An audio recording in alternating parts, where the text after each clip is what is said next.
All right, so we're recording now. Good morning, mate. Over in Hey, sunny mate. Western Australia, it's good to have someone on the Yeah, same time zone for once. It's refreshing. yeah, definitely. The Yeah, basis chat's pretty quiet during the day, so it's good to have another it Aussie to is. talk Yeah, to. Yeah, yeah.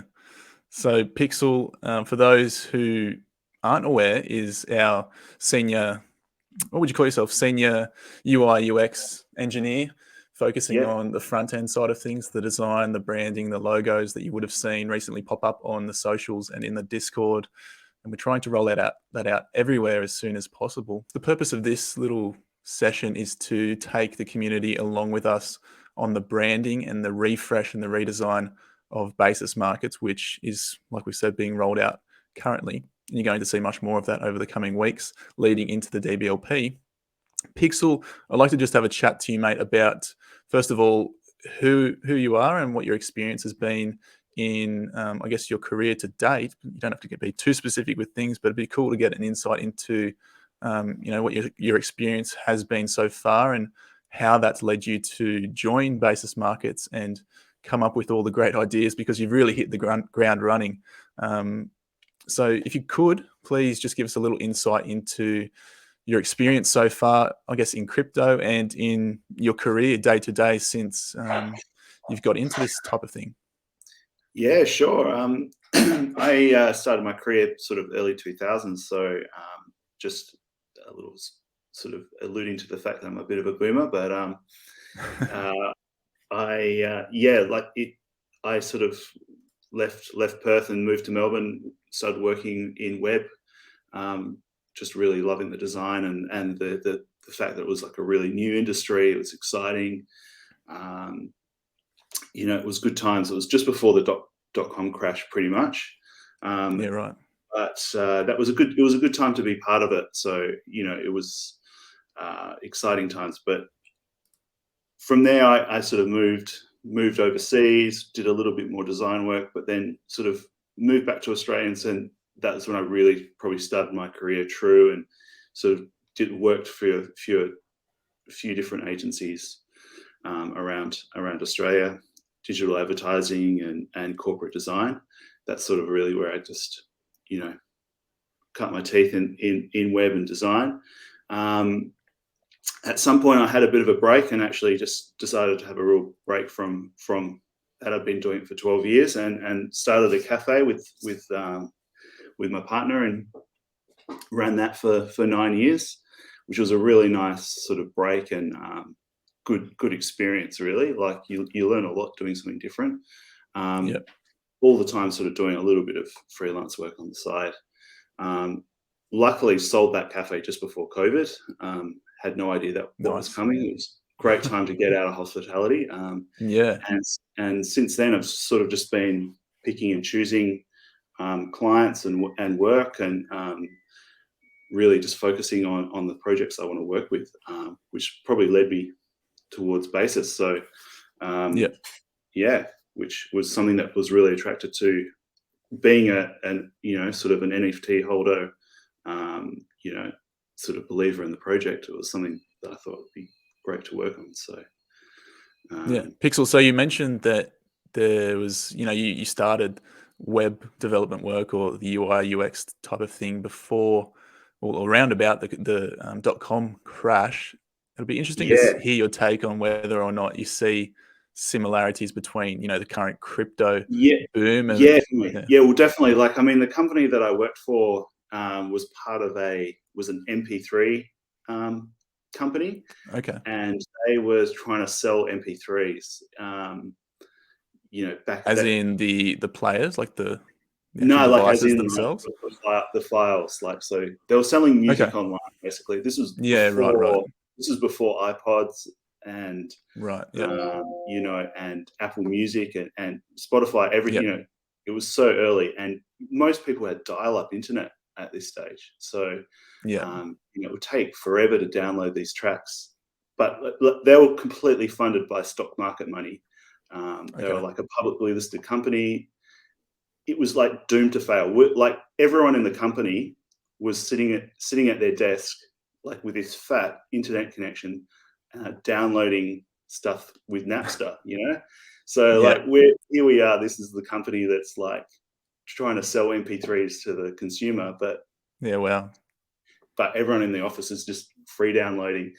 And I think I actually left before they collapsed, but like it was like 2 or 3 weeks after the .com crash, it all just came tumbling down. So Yeah, there was wow. definitely this sort of on the flip side though, like everyone there was we were just trying to push things forward. Like, it was uncharted territory in some of the web stuff. So people were just trying to make things work, and there was nothing that was like not doable. Like if you wanted to try and do something, you could try and do it. And it really does mirror the crypto world, which is probably why I've sort of was really drawn to it again, because it's brand new, but it's exciting because people are doing things. There is no sort of, oh, you can't do that, or rules, Yeah. people are just doing stuff. So Looking at Basis in particular, you mentioned that you're an early NFT holder. You're a part of Lambda as well. So having, I guess, that experience in crypto and how long have you been in crypto for roughly? I guess it was researching, investing, or whatever the case. Probably just been a little bit over a year. Okay. Just was buying Bitcoin and Ethereum. And then, we had that massive bull run that just took us up, and I was just like, holy shit, I have to, To the moon. yeah, to the moon. Yeah. And I suppose that you then start thinking about, oh, maybe I could make a little bit more if I start trading this, rather than just holding it. And, you start going down the rabbit hole basically. And Yeah, that's the trap. Yeah, it is. You start making some stupid decisions, and slowly learn along the way, and hopefully that's right. make out with more than what you started with. Yeah, that's right. So that led me to looking at YouTube, and that's when I found your videos actually, Ted, like early videos just before you launched Lambda. And here we are. Yeah, that's right. Cool. So, all right, let's get into the why of redesigning and refreshing Basis, because we had a bit of a brand mock-up and brand design that we implemented in the early days, but I think it'd be good to bring the community along to see why we're doing this and why things have changed slightly along the way. I think you're the best man, obviously, to point us in that direction. So I'll bring up the original brand presentation. So this is the presentation that Pixel brought to us after, I think it was a week, or not even a week, of you being officially on board. And we were pretty blown away. And then it's evolved from there. So Pixel, talk me through these slides and let's get an understanding of, where this all started, why we're doing this, and how you've evolved, I guess, the original concepts into now implementations or iterations that are finding themselves on our Twitter page and across Discord and YouTube, etc. Yeah, sure. So I suppose basically the first step was just talking with everyone in the team and just figuring out, where everyone thought the business lived. That was, I think, the key point, was that we are a DeFi company, and we really wanted to sort of look like a DeFi company, and sort of align ourselves with the place that we wanted to be and positioned in the market. So I looked, the first step is always looking at the current brand and seeing where it is and what's working. And, there was a bit of buy-in. There was buy-in from the community for the brand, which I think Dennis just said he made on a PowerPoint. So he did a pretty good job, really, with that, considering he's not a designer at all. So, so that was really the first step, looking at that, and then sort of looking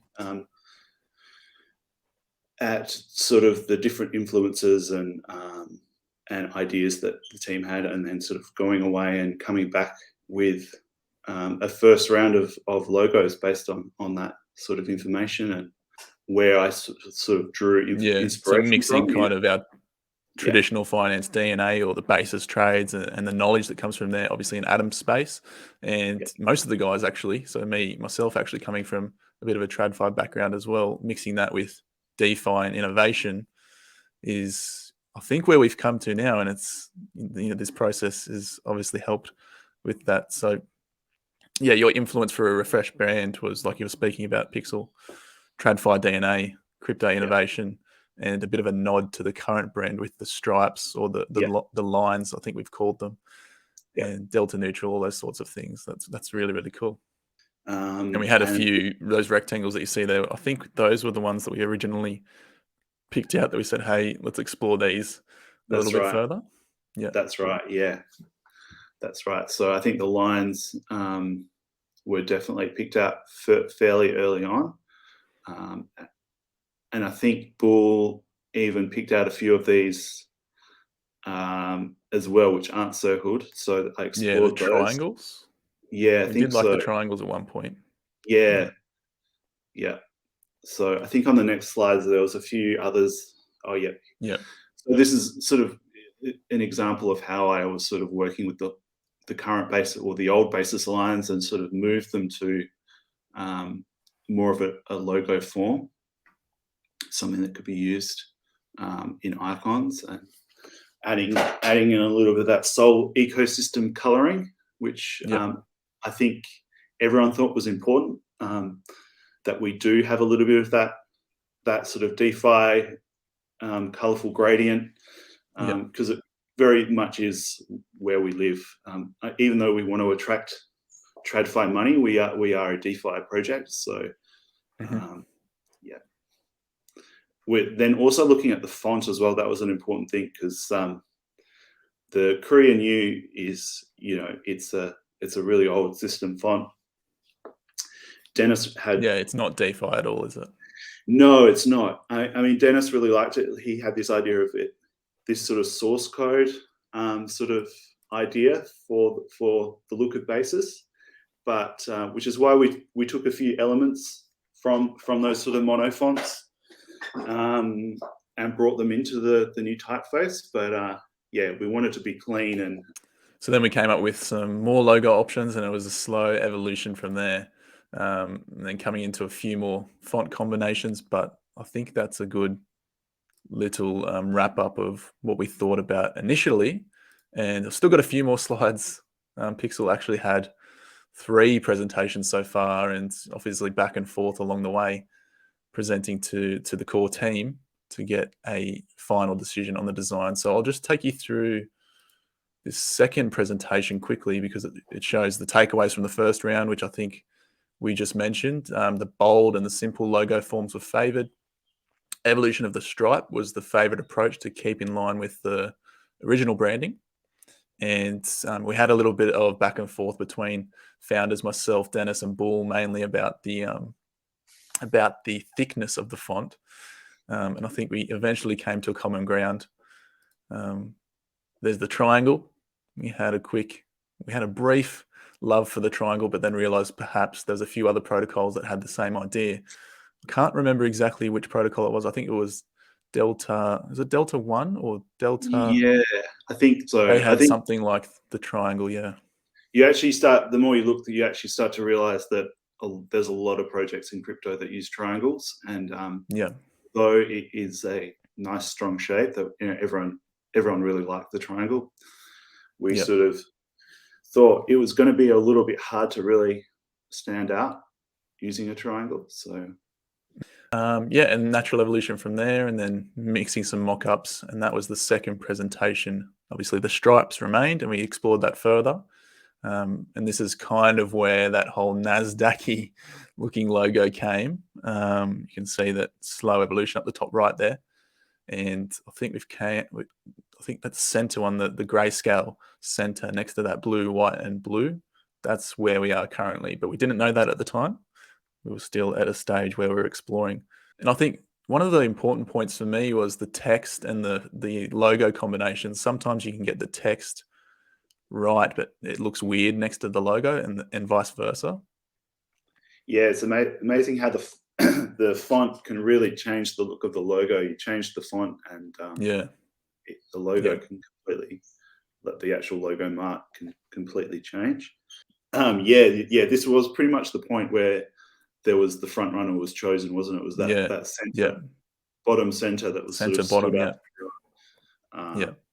I think everyone in the team was just straight away was like, we really like Yeah. that Yeah. one. And the funny thing is, like, working in the industry that we work in, no one at the time realized that, NASDAQ was pretty similar. So overlaying the NASDAQ, you can see the similarities between that original mock-up of the Basis logo and the NASDAQ. So we thought we better not go along that path and do some slight changing. But at the same time, I think it's recognizable enough that it isn't completely the same as the NASDAQ logo. It's not. Look, and I think if you, in context, they don't look very different. They don't look that similar. Yeah. When you see the logo mark just by itself sitting on the Discord, you might go, "Oh, it looks Yeah. really similar." But when the Basis logo sits in the rest of the branding, I think it looks, different enough. And I think Yeah.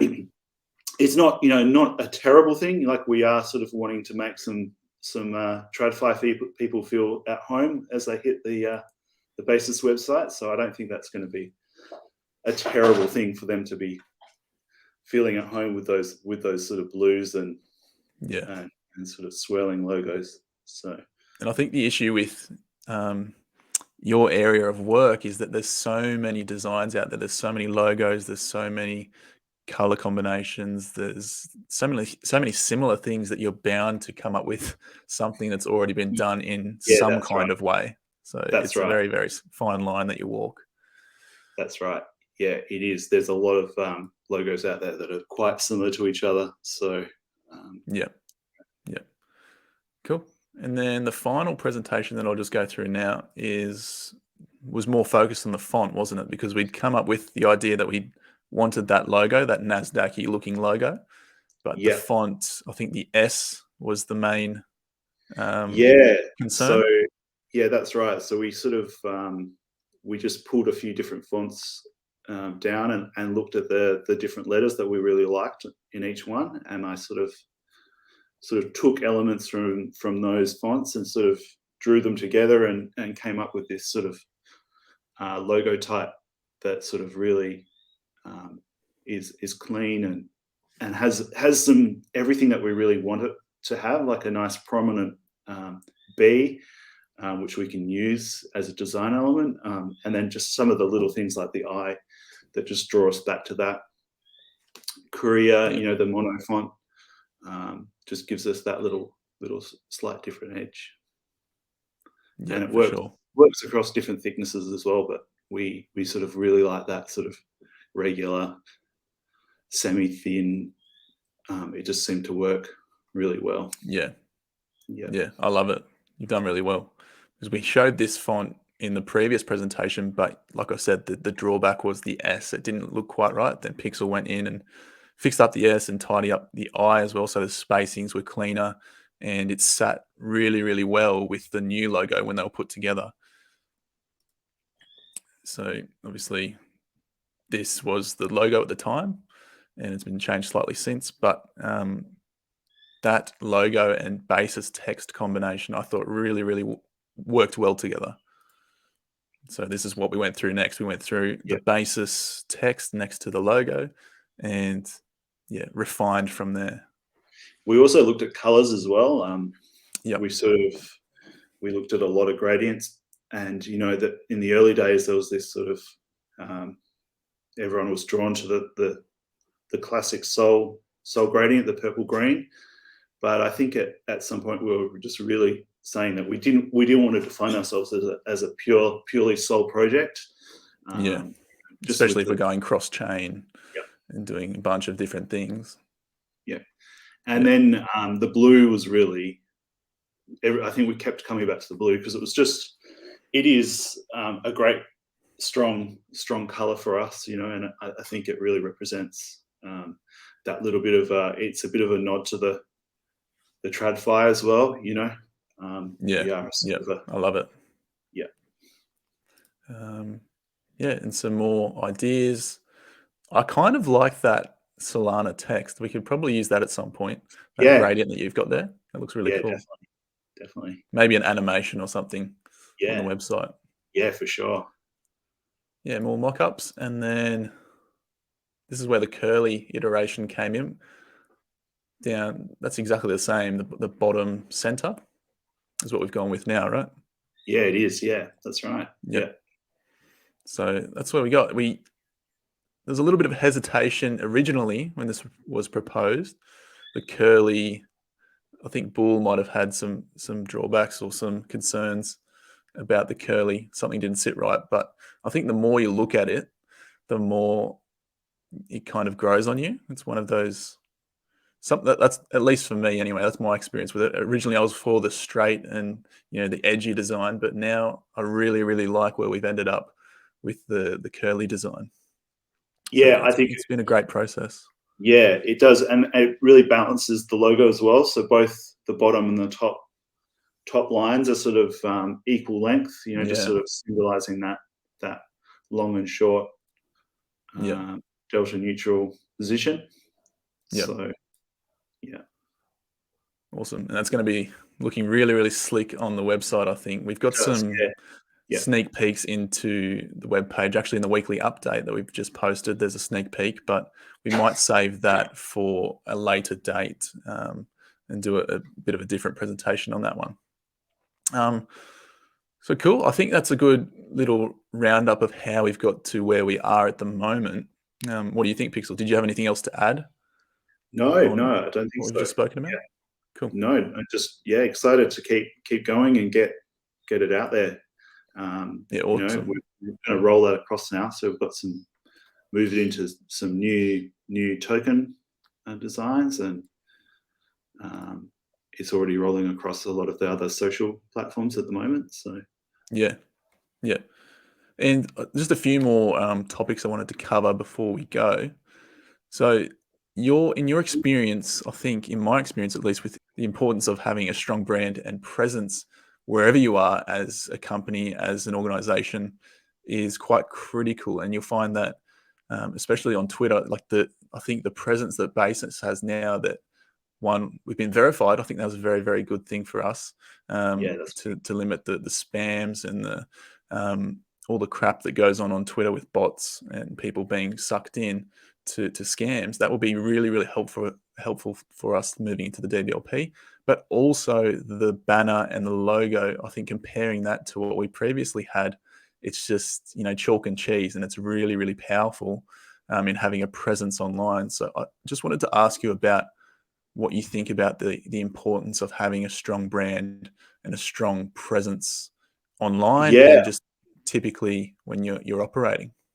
Yeah, I think it's massively important, and I think it spending the extra time. I mean, I think that's great. I was thinking the other night that Basis has actually gone that route to hire someone in house to do all the branding work and the design. It's a massive point of difference, because I think ultimately when people make decisions with whatever it is, with whatever purchase or how to invest their money, we can't help but be very, very visual people, and we are drawn to things we like the look of, and that look well finessed, and the attention to detail is there. I think it just creates a stable and sort of trustworthy approach, for people to look at. So I think that's where design is really important. Yeah. You're sort of building that visual trust, I suppose, with a It's brand. probably even more particularly important in crypto and DeFi with all the scams that are about, and I guess trust can be broken so quickly, and it only takes minor things in most cases of people not verifying a Twitter account that it's the real deal, or not doing their due diligence in entering the right Discord, and things like that all add up, as well as I guess associating names with the brand, associating images and colors with the brand. I think that's a big thing, and I think we're really getting set on that, which is really, really cool and really, really good to be a part of, that we're moving so quickly. We've hit the ground running in almost under a month. And we're at a point where we're getting colors associated with Basis, we're getting the stripes, the logo, slogans, and very soon you'll have the website and the DBLP app, which will be very, very cool. And I think that's very, very important for especially new people that are looking to allocate their money in a very, very new space. They need to have a brand that they can associate people with, so a team with, and I guess what their brand proposition is. So I guess that'd be a good point to hit on now. What do you think about where does Basis sit in the market at the moment, and what is our brand proposition, and how does that influence how you go about designing and associating colors and color palettes Yeah, and everything, yeah. Well, and tying it all up?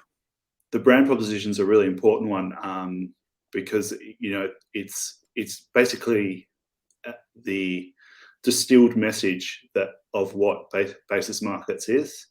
And they found that companies that have a really clear brand proposition tend to do a lot better over sort of they did a big survey of companies over the previous 10 years, and even if their marketing failed, they had some really big marketing misses, they had a clear brand proposition, they still did.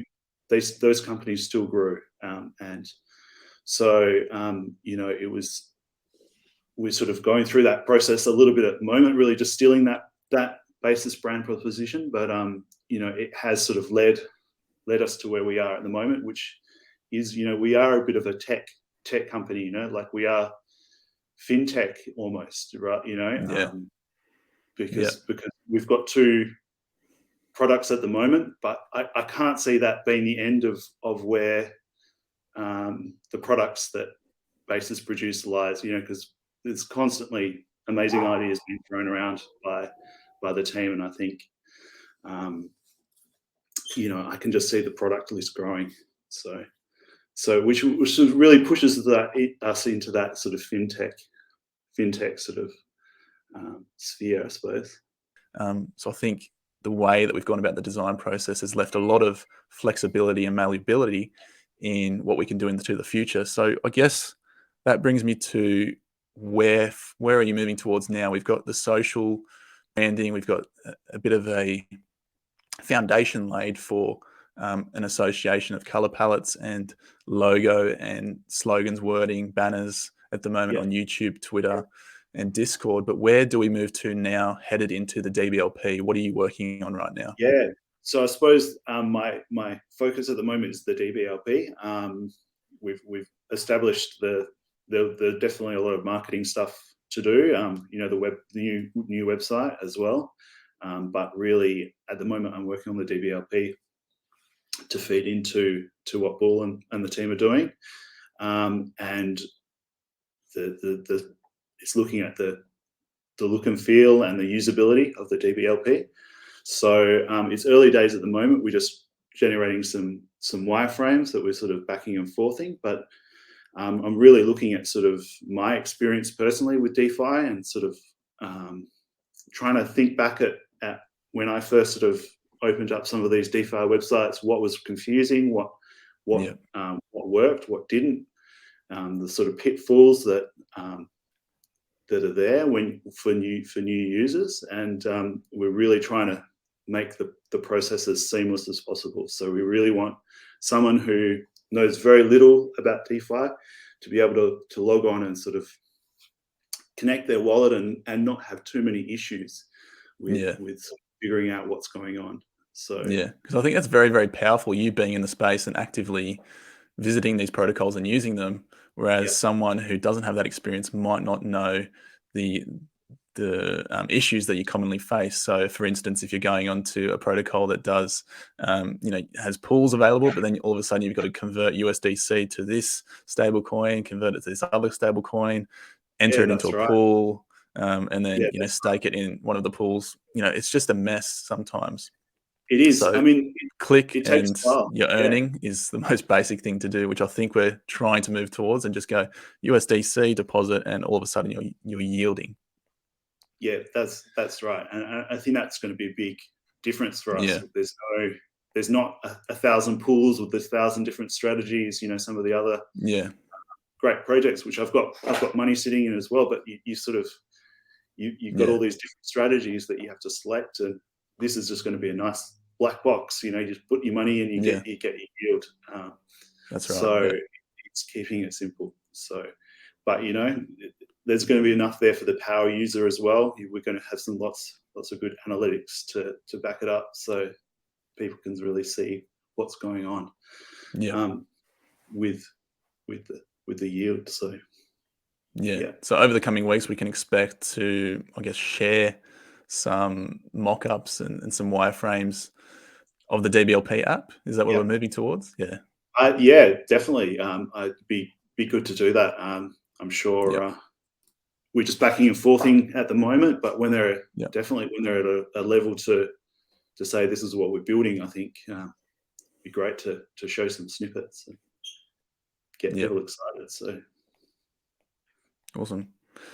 All right, Pixel, I think that's all we've got time for, all we can cover at the moment. So over the next few weeks, we've got moving into towards the DBLP, ramping up the website, launching that, and then the DBLP app to come originally for the team to test out, try, and make sure that everything's solid and we can launch it in June on schedule. So thanks for taking the time, mate. It's good to have you. Like I said, it's good to work some logical hours.